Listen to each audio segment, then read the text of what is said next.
បាទជំរាបសួរបងប្អូនជនជាតិពេលនេះខាងយោធាសៀមបានធ្វើការទម្លាក់គ្រាប់នៅឯទីវឹកវើបាទបោះសាលាយុទ្ធភូមិភាគទី5បាទសាលាពលទាហានយុទ្ធភូមិភាគទី5ភ្នំតូចបងប្អូនបាទឥឡូវនេះបងប្អូនប្រជាពលរដ្ឋដែលរស់នៅក្នុងភូមិសាស្ត្របាទភូមិសាស្ត្រទឹកដីស្រុកបាណន់ខេត្តបាត់ដំបងបាទនិងស្រុកបាទឃុំមួយចំនួនទៀតដែលនៅជាប់នឹងព្រំប្រទល់បាទស្ថិតក្នុងខេត្តបាត់ដំបងនេះគឺកំពុងតែភ័យខ្លួនរកទីមានសុវត្ថិភាពបាទយើងមើលឃើញថាអំពើឈ្លានពានបាទដល់ខុសខើយងក្នុងព្រៃផ្សៃរបស់យោធាសៀមនេះកាន់តែបាទរីករាលដាលមែនទែនហើយបាទគឺកំពុងតែទម្លាក់គ្រាប់បាទឈ្លានពានមកលើអធិបតេយ្យភាពទឹកដីយើងគ្រប់ទីកន្លែងនោះអញ្ចឹងសូមបងប្អូនប្រជាពលរដ្ឋបាទទាំងអស់ស្វែងរកនៅទីទួលមានសុវត្ថិភាពបាទដើម្បីរក្សានៅយុគជីវិតបាទរបស់បងប្អូនបាទពុកម៉ែបងប្អូនទាំងបាទ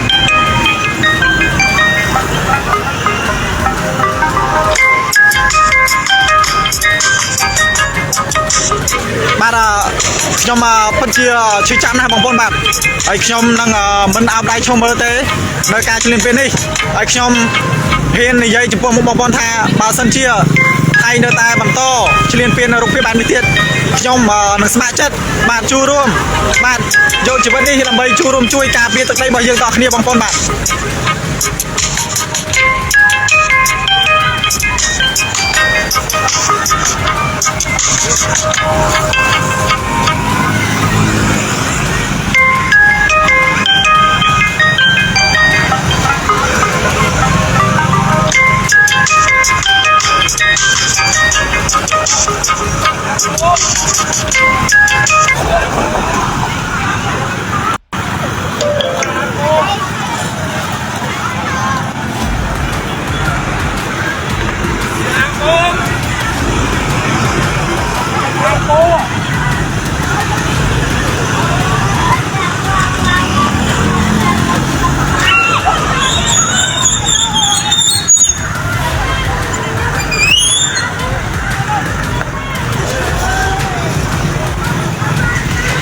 បាទគឺវាទម្លាក់គ្រាប់នៅ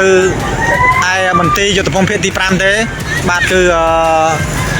សាលាវឹកវើបាទសាលាវឹកវើរបស់ពលទាហានភូមិភាគ5បាទនេះគឺបងប្អូនប្រជាពលរដ្ឋយើងដែលក៏រាវរត់ភ័យបាទរត់គេចចេញពីតំបន់ដែលត្រូវពួកសៀមបានទម្លាក់គ្រាប់ហ្នឹងបាទ 4-5 គ្រាប់ហើយបងប្អូនបាទ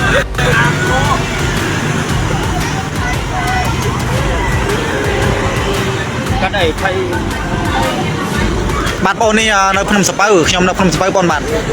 យោធាសៀមបានទម្លាក់គ្រាប់បាទតាមយន្តហោះ F16 ហ្នឹងបាទ 4-5 គ្រាប់ហើយបងប្អូនបាទឥឡូវបងប្អូនប្រជាពលរដ្ឋយើងនៅចម្ងាយឆ្ងាយ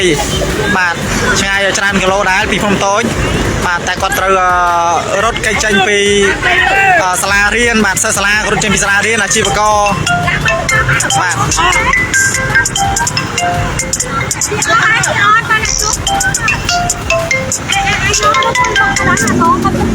បាទយើងក្មួយទៅផ្ទះក្មួយទៅផ្ទះ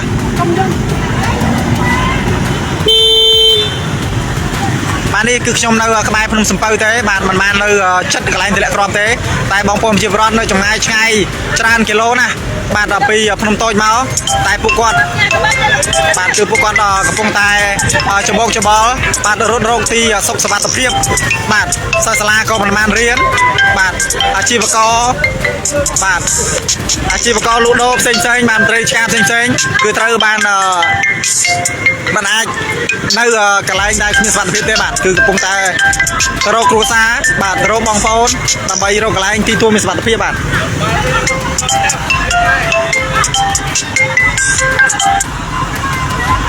បានចឹងខ្ញុំគ្រាន់តែជម្រាបជូនព័ត៌មានដល់បងប្អូនឲ្យបានជ្រាបប៉ុណ្ណេះបាទដើម្បីឲ្យបងប្អូនបានប្រាប់ទៅដល់បងប្អូនបាទក្រុមគ្រួសារដទៃទៀតដែលមានទីលំនៅនៅក្បែរតំបន់យោធាយើងដែលសៀមបានទម្លាក់គ្រាប់បាទអំបញ្ញនេះបាទឲ្យពួកគាត់បានដើម្បីស្វែងរកនៅទីទួលមានសុវត្ថិភាពបាទគេចចេញពីតំបន់ដែលជាតំបន់ចូលជើងរបស់យោធាយើងបាទសូមអរគុណបាទសូមអរគុណបាទ